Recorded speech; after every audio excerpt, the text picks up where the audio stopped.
What up, players? It's Warboss Tay up in this mug. Well, it looks like Games Workshop is pulling out all the stops in pushing these Kruleboyz with this new teaser for an upcoming release. And it's a shaman on a giant vulture. Let's take a look at what the Warhammer community website says about it. We'll take a look at the pictures and the video and just figure out what it all means.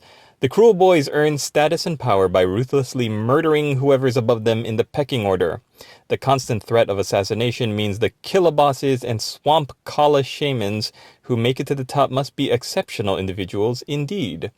Atop all of those rare characters sits the most cunning and devious of them all, Gobsprakk, the mouth of Mork, so named for his ability to speak any language conveniently, including Kragnos' long-dead tongue.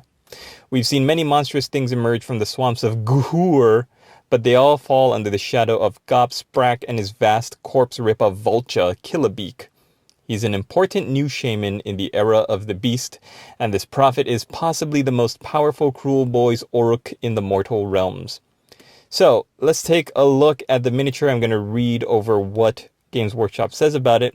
The Corpse Ripper Vulture is one of the most terrifying monsters we've seen yet in the new edition of Warhammer Age of Sigmar.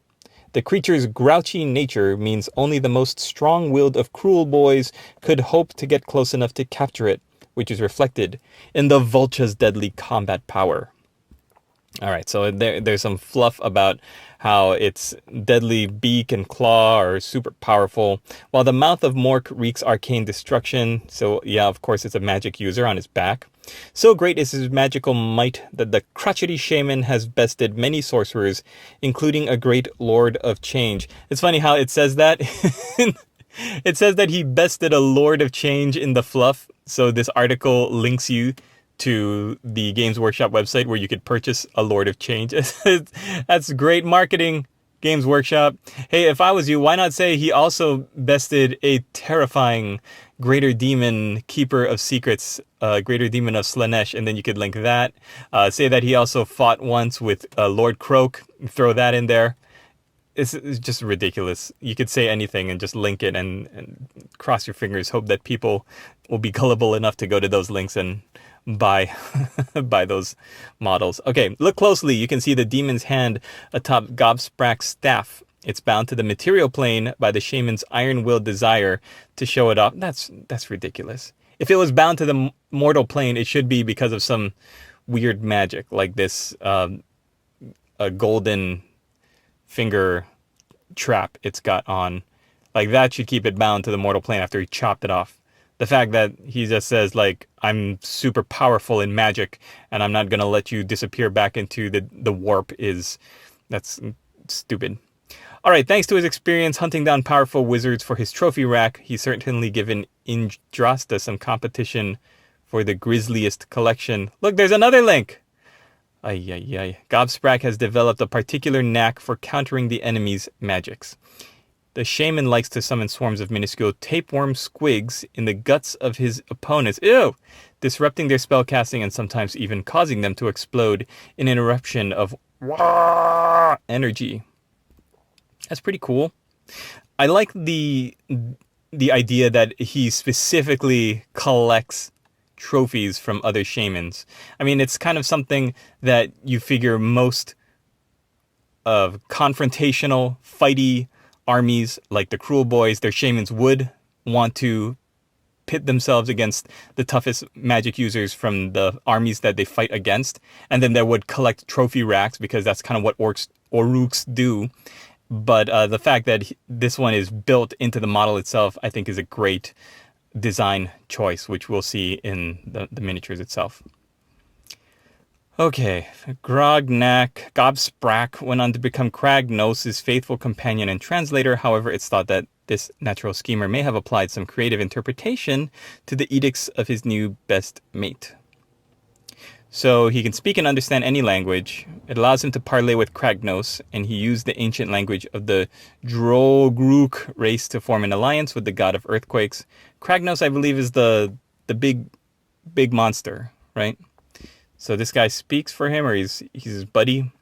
For those whose ears are not open to the whisperings of the mouth of Mork, you can also build this model as a Kiloboss on a Corpse Rippa Vulture, the perfect combination of strength and cunning to lead your boys into battle. All right, let's look at the miniature now. And just in case I haven't made it clear, all of this that we're looking at, the video, the pictures, they're all from Games Workshop's Warhammer community website. So immediately, the first thing that strikes you when you look at this miniature is the grumpy face of the Orruk and his casting magic. He's got like a little helper there who's peeking under some tattered skins, and that's the rider. But obviously the vulture is the most impressive thing, with its face, its wingspan out, its big powerful legs perched atop this giant honkin' base. I really think it's a great design. When you take a look at the back of the model, you can see all of the trinkets that this character has collected over the years from fighting different monsters. I like the idea of his little assistant kind of peeking under, holding onto the ramshackle throne from behind. And I don't know, what is that he's holding in his right hand? It looks like I can't really tell what that is. It's got some feathers. Is it a chicken? Is it a toad? I'm not too sure. But the design of all the little trinkets on the back, I mean, it's going to be a lot of fun to paint, but very finicky. And you finally get to paint eyeballs. Ooh, a clutch of eyeballs. That's so gross. Okay, here's the demon hand. You can see that middle finger that I think would have been a good way to describe why it's still here on this plane. It's a good little detail, painted up nice and blue like that. It'll look like a Lord of Change.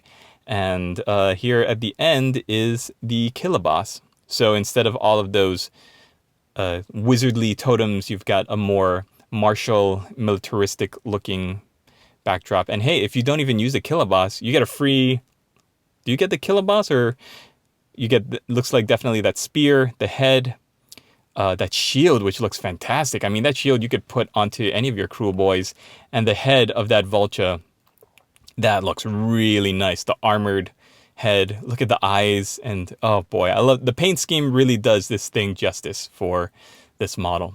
So I like it. I don't know, you guys, what do you think? Is it going to go for as much as some of the more expensive monstrous creatures we've seen? What do you think about it? Let me know your thoughts down below. Don't forget to check out the Discord, where we're always hanging out, posting pictures. We're in the middle of the July painting challenge. We've got the August one coming up. If you would like to be thrown in, throw your project in, be eligible for some awesome prizes, join the community, you can still join up for August, or tack on your project now for the current month of July. You won't be eligible for prizes, but you will get to hang out, do some work, and see in real time what all the rest of the July challengers are doing. Thanks for watching, everybody. If you'd like to support me, you can do so on PayPal, Patreon, and just by buying some of the merch in the merch store. Don't forget, use the discount code Hobbiton for 10% off everything.